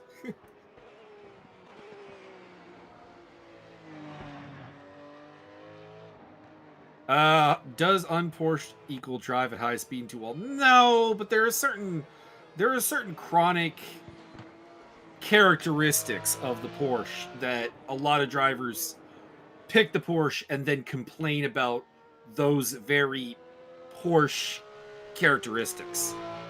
And there's a reason that if you pay attention to the ESR rants by myself, there's a lot of, if you're new to the game, don't start with the Porsche. And no one ever listens to me. But then they end up complaining about the exact same things that I warn people about. The Porsche. Very well. Nicely done. Well played. There is definitely a Porsche fever to it. I think someone put it best when they said the problem with the Porsche is the Porsche would be the hero car in a racing anime, and therefore people want to drive it. No one wants to drive the Mercedes or the Audi. No, those are the enemy, the faceless opponents in the anime. You want the Porsche. Everybody knows that you have to start out with the Koenigsegg. All right, so the grid forming up here for race number 2. Well, I mean, this is a Porsche series, Scott Nick, so there's no choice. It's and also you're an experienced enough driver that it's not a problem. It's like we've had so many like brand new, brand spanking. I'm new to sim racing. I'm new to this particular simulator. I'm going to drive the Porsche, and it just never ends well. All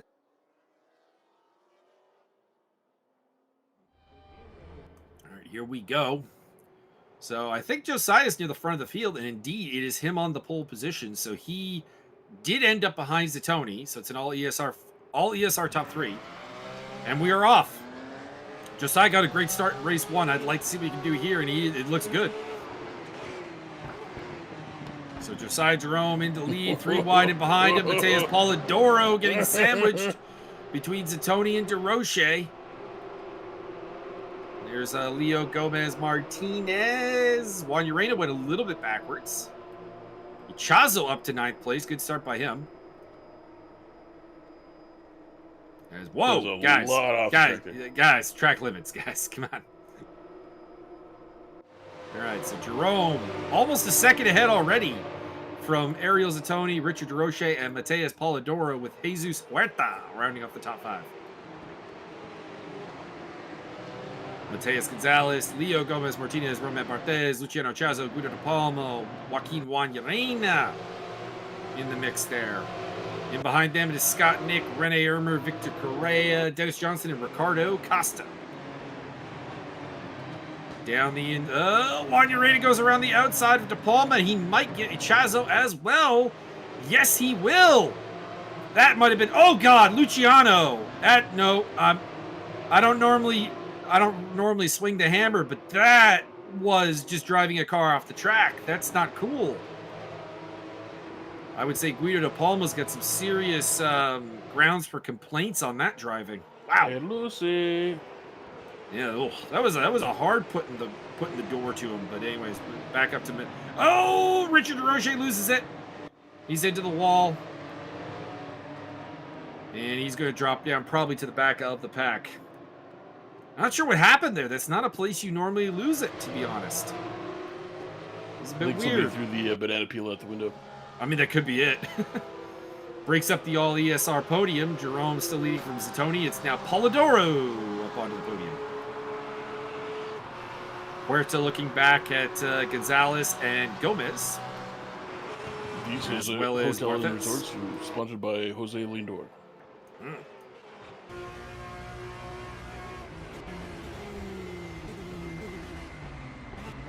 Looking for a move there on Polidoro is Jesus Huerta. Peruvian would love to get up onto that podium. Gotta put a little bit more marching powder in the tank. I actually learned a lot about Peruvian history from the Simon Bolivar series. Double overtake, sir, Jesus that's Huerta. Peruvian? No, that also involves Peru. Yeah, because he fought him. No, well, he actually liberated Peru and also fought them. He's got Bolivian, Venezuela, Colombian history is also in there, as well as Ecuador. It's really most of South America involved in the Bolivar story. Interesting. I'd like to watch that. Oh my no! God! I think that was Roman Barthez. It was. Rip. Roman Barthez smashing out of the race in spectacular fashion. I think he killed 32 people, including 2 children. I'm surprised that's our first DNF, actually. It's Jerome been Zatoni. Richie Scrappy. Jerome, Zatoni, Huerta, Polidoro, and now Gomez Martinez, your top 5. And we have also lost Victor Correa from the Tugas team.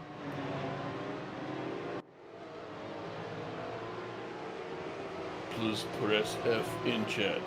Also, Okay. I'm noticing a Okay. very large gap between Dennis Johnson and Richard DeRoche that has me worried that Johnson is still on the track, but I'm wondering if his car is entirely intact. He's just chilling, man. Answer. You stop for a corn dog here and there. It's fine. The answer to that is a definitive no. It's Wow. fine. It's just it's ergonomically interesting now. I mean, it's a Porsche. It was ergonomically interested to begin with. It does look like somebody really stepped hard down on a VW Volkswagen. So, Guido de Palma on the tail of Luciano Ichazo. He's really got to get through because Juan Urena's up to 6th place. And we were thinking the battle would be between them, but Luciano also did drive De Palma off the track. And I know that would make me exceedingly nervous about going for an overtake on him. But at the same time, it feels like De Palma's got to do it because Chazo is definitely holding him up. Incident watch. You will be surprised at who's leading. Is it Josiah He's again? currently leading the race. No, Gonna I mean, lead the the race in 19 all categories. that's not necessarily a good thing when you're out It is front the and best. leading the way. That implies that there is something Nope. wrong with your line. My apology. The server page did not refresh. It is Luciano with 18, and Oh. then Victor Correa with 15. Well, Correa's out of the race. So Correa that's dead. irrelevant. That man, R.I.P. Correa. Guido 13.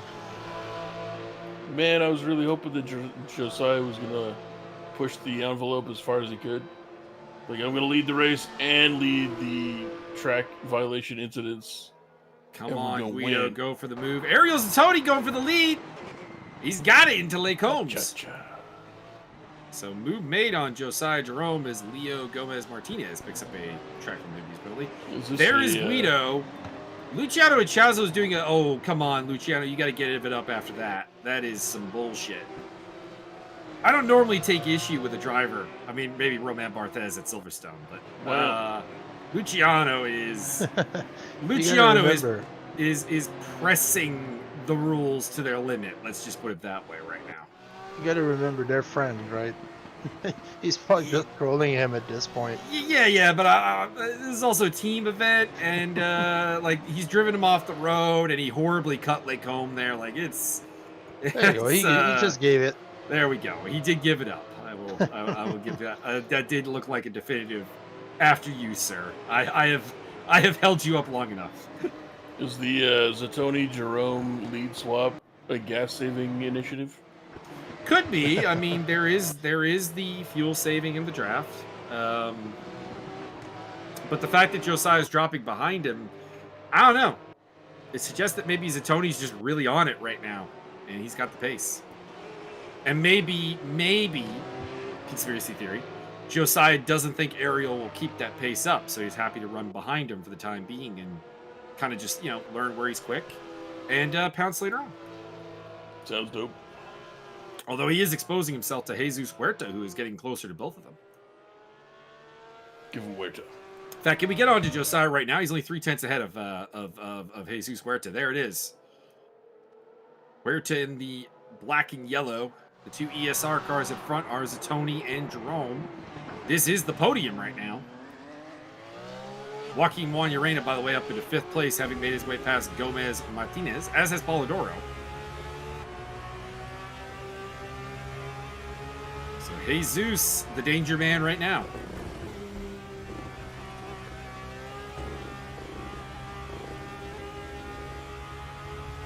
There's a big slide there out of Radion for Josiah Jerome. Not alone there, Mateus Gonzalez and Joaquin Juan Urena also getting the track limited use this morning. Oh boy! Need to leg comb. This is a whole mess for the leaders. Gentlemen, you may not want to be doing this. You may want to... door Okay closing with there. it. I just don't want to see any. I don't want to see Josiah crash. You may want to work together to avoid the oncoming train that is Joaquin Juan Urena, but okay. Here we go.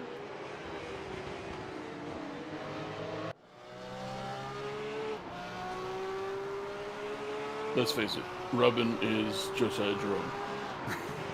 I mean, don't get me wrong. There's a time for it. It's just I think all three of these guys are being a little short-sighted. The real danger man is back in 5th place because Juan Urena is fast as shit. Slicker than greased goose nostrils. And he's going to just get closer with all this battling. Unless we can slip Polidoro maybe 20, 50 bucks and you can pull a breaky. I mean, both pit crews might be thinking about doing that. I think Josiah's feeling the pressure now. I mean, he should be. Huerta's been all over his ass. Now, Zatoni and him, I would hope, would work together a little bit. You guys are both on the ESR team. There is a community championship to think about here. But that is not apparently the case. Ariel is defending just as hard against Josiah as he would against anybody else, I think. Oh, boy, that's almost there. Huerta got to the side of him again. Polidoro's now in this mix. See, this is the problem. Everyone's getting closer to you guys because you're fighting.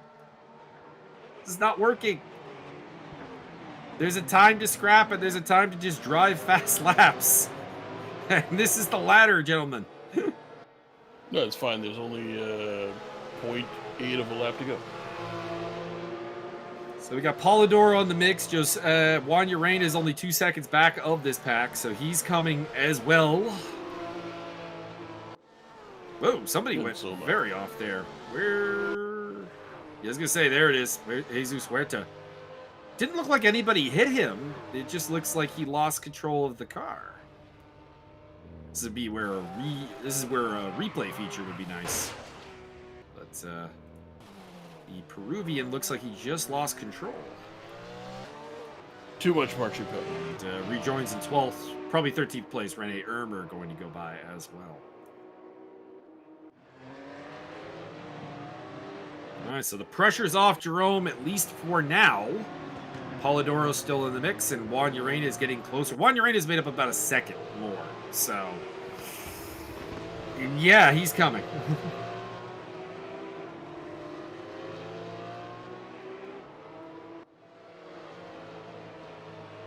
So it is Tony, Jerome, Polidoro, Juan Urena, Gonzalez, Gomez Martinez, De Palma, Ichazo, De Roche, Nick in the top 10. Nick. We have Ricardo Costa, Rene Ermer, Jesus Huerta. And he's still running, but I don't think he's going to be particularly relevant to the proceedings. Dennis Johnson, who's more than a half lap behind anybody else.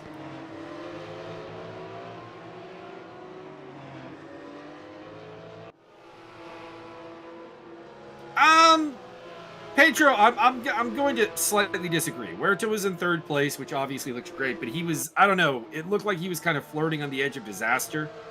The fact that he lost it on his own doesn't mitigate the fact that I think he was very much on the ragged edge and kind of waiting for that moment, basically. And Juan Urena getting up the inside of Polidoro there into the bus stop chicane, and gets the job done here on the start-finish straight into third place.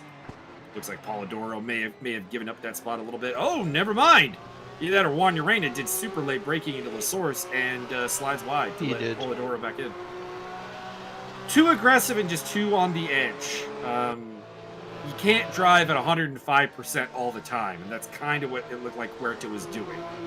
And when you do that, you're headed for, well, what we just saw happen.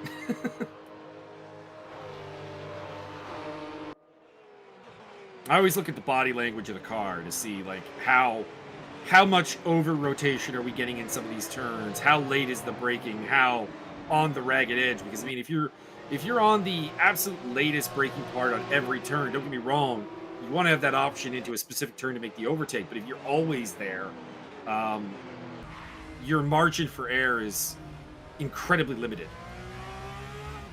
Michael, I'm going to be real honest with you right now. That is the dumbest bunch of nerd shit I ever heard. I mean, it can get dumb. Nerd. Nerd. Also, if you looking for the inside there, Juan Urena getting very unsettled. Everybody knows you just show up to commentary and you have some drinks and you talk. No, analysis is for people weirdos. are here for the nerdy analysis stuff. Otherwise, it would just be you commentating with you. I did that once. We would clone you. I did that once. It was nerve-wracking. People kind of liked it. I don't know what the fuck. I didn't say it didn't have its appeal. I'm just saying, if we're going pure inebriated commentary, it would just be you. Probably not a consistent draw. Yeah. You need a little variety. You need a little vanilla, a little chocolate.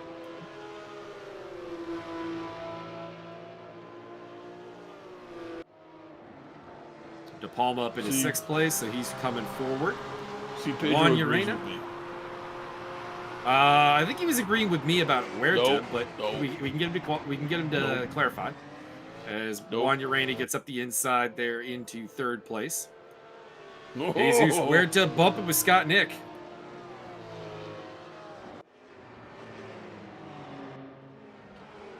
See, now I would agree with the 105% for Huerta, because, you know, you're back there, you got nothing to lose, this is a recovery drive, now you go all out. But when you're on the podium, little long-term thinking is what I'm talking about. Podium. Just look at him. Also, I believe, and Martin can check this, that Huerta, it was also near the top of the incidents count for track cutting. Let's have a look.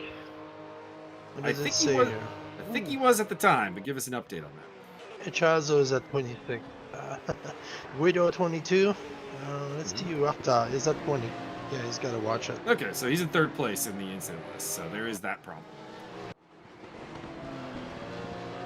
I remember Luciano was number 1, but I think Huerta was number 2 last time we looked at it. I think. You were number 2. You were number 2. Guido de Palma has been reduced to 7th place. Good run by Gomez Martinez. He's definitely showing up here in race number 2, doing some good things. As is Mateus Gonzalez. In fact, this is the quietest race we've seen from Mateus Gonzalez in, like, ever. He's not really mixing it up with someone. This is exceedingly rare.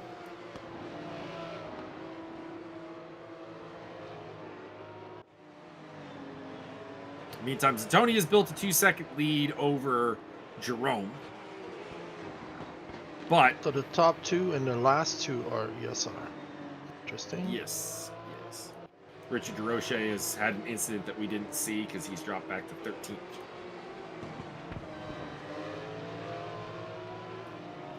Ladies and gentlemen, I have an announcement to make. Go ahead. Today is Jack Nicholson's 84th birthday. Oh. Happy birthday to the Jack Man. Correct. And everybody knows that every fan of Jack Nicholson is a jack-off. Yup.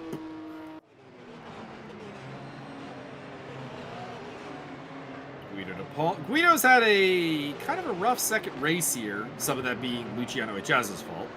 But he's also been in a battle here with Leo Gomez Martinez that has not really been going his way, although he does zip up into 6th place there off the bus stop. Martinez making a bit of a mistake. So And looking to Byron, get it back. Correct. you're gonna like this. One of his quote is, "With my sunglasses on, I'm Jack Nicholson. Without them, I'm fat and 60." He's not wrong. I've seen him at Lakers games. And then the other one is, "Beer is the best damn drink in the world." Also That's true. from him. Whoa! All Whoa! Lakers and no Guido getting a little beer out of makes shape, and it Jack a opens the billboard. door. Opening the door for Leo Gomez Martinez heading into Lake Combe down the Camel Straight. Can Gomez make it stick Closing here? the He's going to the door. outside. But it's going to turn into the inside. And he gets the job done. Meanwhile, At least for now. Joaquin Juan up on Josiah Jerome for second place. Heading into No Name and then into Pouillon. Now, interesting observation here. I've not raced these cars a lot, so chat, help me out here. I've seen a lot of guys go for it into Pouillon, and I can't help but thinking it's a bad idea because we haven't seen it really. One, we haven't seen it work, but two, we've also seen a lot of them hit the wall when they step out of the draft and really lose a lot of speed. So I'm just wondering, is Pouillon really an area to make an overtake around here in these cars, or is that something that people should maybe not really be thinking about? there we go. I There's think you let him Juan go. I think he did, which is very un-Josiah, if I may be honest. Are we unjustifying the Jerome? Oh, he's lost out to Polidoro, too. Hang on, get the camera on Josiah. Because he's dropping. He's lost a spot to Polidoro as well. I wonder if his pedals maybe failed for a moment. Because I mean I could see letting Juan Urena through. Sort of inevitable. He's slowing you down with the fight, but why Polidoro? Because he has multiple doors. Oh, Guido De Palma trying to make it happen into the bus stop, and he got it. Yeah, I've noticed Leo Gomez Martinez seems to be very rough into the bus stop. The door has been open there a couple of times, but he's coming back at him here for the source. And we'll see if he gets the job done. Here we go. Nope. Overshot. Pedro Enrique da Silva says Guido isn't using first gear at the slow corners, so he uses torque and maybe doesn't lose traction. True. And Pedro also says he thinks that Pouillon is almost impossible place to overtake. I don't know about impossible, but we've seen maybe a half dozen attempts and none of them have ended well. So maybe what I'm saying to all these drivers is think about other locations.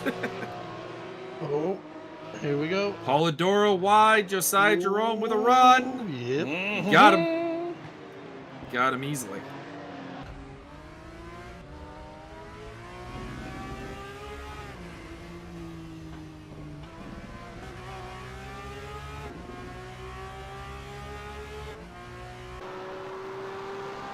So that is third place again for Josiah Jerome, but Polidoro's not giving up. Coming back at him at Pouillon, and then into Les Franches. Let's see what he can do. A little bit too far behind, I think, to make a move right now, though. Then he should make 5 or 6 moves. Also needs to get a little bit off those curbs, because I think he's been messing up. By the way, Guido De Palma is finally pulling away from Leo Gomez Martinez back there. It's up to 2.3 seconds.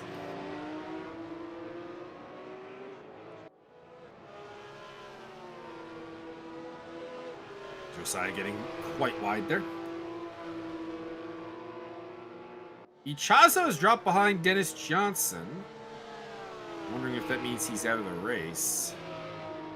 Let's see here. The gap is growing. I think he might be out. Luciano? Yep, there he is. Out of the race. So Mateus Polidoro, that's a shame. Luciano was running in the top 10. Wonder what happened, because he wasn't really battling with anybody. He's kind of had an interesting earlier race, but was kind of just chilling in 8th place and now out of the race. It was probably a military coup. Had to shut it down. Maybe. He was disqualified because he reached 30. Black flag. Black And flag. he was bites the Luciano one Chiazza. who mentioned to me that it should be 30 when I said, let's go 50. I mean, personally, I don't like the limits. I would just do basically what we do with ACC, which is the drive-through system. If you're cutting, to one. if you're cutting the track in a way that gains you a considerable advantage, we should take action or the slowdown penalties for lighter stuff. And Nope. I'm not really a big believer in it because I think, I mean, it leads to just black flags, and we got a 16 car grid here, so it's not like it's huge. And, Nope, you get one violation, and then the Skyrim guards descend upon your everyone would ass be and black hack you to flagged. pieces. Everyone would be black flagged, and we'd have the Macho Man Randy Savage Dragon coming down. So I have an interesting tidbit of information here. We have Leo Gomez Martinez, Jesus Huerta, and Ricardo Costa, who has not set a single valid lap. It says non-set as best lap on the director tool. Well, Ricardo Costa, and I don't mean this to be insulting or negative, because I appreciate him coming out here and doing his best, hasn't seemed to really have any pace all day, so I'm wondering if that's just a case of doesn't really have the talent to make legal lap, because it's hard. I mean, Eau Rouge is legitimately one of the hardest corners in all of racing. No, It's I think most he likely to get cut. has the talent, but he literally showed up today because there were no number on his Polidoro cuts the bus stop. I don't think that's legal. Yeah, well, he didn't get the position, so no big deal. I think that's about 17 See, like violations. that's so example here. Polidoro just there picked up probably something like 3 violations for that track cut, but he didn't gain anything out of it. He went for it, it failed. That shouldn't lead to a black flag, I guess is what I'm saying. Yeah, so right now Guido and Leo Gomez Martinez are at 25 and 24. You have to watch it. Jesus Huerta is 25 as well.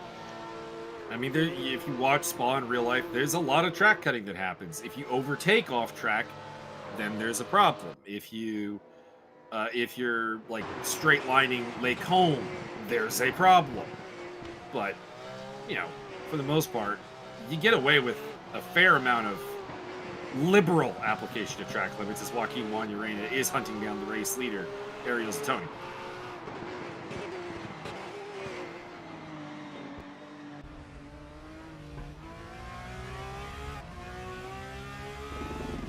Also, the whole nature of this being a multi-community thing. Some communities are really liberal with their application of rules and others aren't. So I would have left it more open. But anyways, into Pouillon, Joaquin Juan Urena. See, that's how you can do it into Pouillon. You get in there at the first corner instead of the second corner. That works. And Joaquin Juan Urena into the lead. Make sure you wait until the 93rd corner of Pouillon. Juan Urena looking to do the double header today. The double-double. Dennis Johnson, you've been fined 5 credits due to the morality code. Ricardo Costa getting off the track as well. So there's Juan Urena to the lead. Zatoni, Jerome, Polidoro. Gonzalez is getting really close to Polidoro. We might see a showdown between them before too long. Guido de Palma's charge through the field may, in fact, end in 6th place. Gomez Martinez, Huerta, Nick, and Irmer in the top 10. It's large genitalia, Scotch Nicholas. Come for that ass. Mm-hmm. Well, not really. He's 15 seconds behind Huerta. Wow. I mean, I'm just saying he's not really coming for that ass. But on the scale of 1 to Scott Nick, like how much, like, so the car's that far behind, but how much farther behind is Scott Nick behind it from when? I mean, it depends where reach that he potentially has. It depends where he's sitting in the car. Like if he's sitting on the hood, I mean, he might be right behind that car. Tap tap tap. Hello. Tap tap. Oh boy, Sir? Ariel He's going forward through Eau Rouge and into Lake Home. Down the Keppel Straight. Go, Ariel, go. This could either be terrible or awesome. Still ahead is Juan Urena. Is it Tony can get it slowed down enough? He's got the inside line. And no. Nope. No, for now, Juan Urena will retain. Here on the last lap. Closing the door. Ariel looking down the Oh, inside. no, They held it. let They him held go, it. Let him go. They held it. They held it. There's emergency services right there. Just put them in the Need wall. a no name. All right, so here comes the spot where Juan Urena got him, which is into Pouillon. I don't think he's close enough to make a move. He needs to think about the next section. He needs to just think about getting close, maybe setting it up for bus stop or Les Franges. That would be where I would go for it.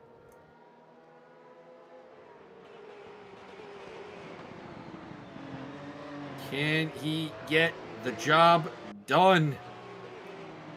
They head to Stavlo. Pardon me, not Stavlo yet. Gonzalez is on the tail.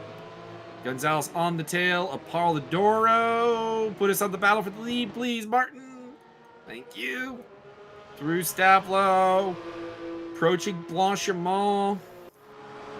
One last opportunity for Ariel. It's going to be the bus stop or nothing. Can he get it done? He's very close. Hard defensive inside line from Juan Urena into the bus stop. Means that Tony's going to go the long way around. And he may have it. Yeah! Oh, Contact. There may be some shenanigans on the play. May run afoul of the stewards there. I don't know. That was very 50-50. And Josiah Jerome picks up the spot over Juan Urena as well. Polidoro hangs on against Gonzalez. De Palma 6th. Jesus Huerta follows home. Leo Gomez Martinez for 7th and 8th place. Scott Nick looks like he's going to pick up 9th.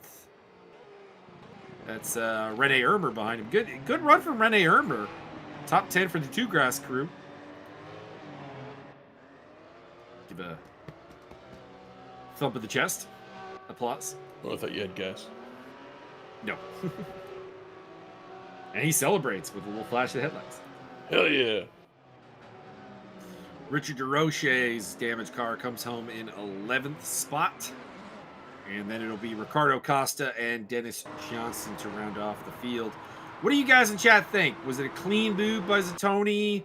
Or was that a little sketch? I think a little 50-50. I think Juan Urena tried to cross over a little bit too much to get that inside line on the second part of the bus stop. Kind of baiting contact a little bit, but it was very aggressive by Zatoni. I don't think I would blame anyone for feeling perturbed by that move. well, I feel personally that the game just did something weird on the rotation there.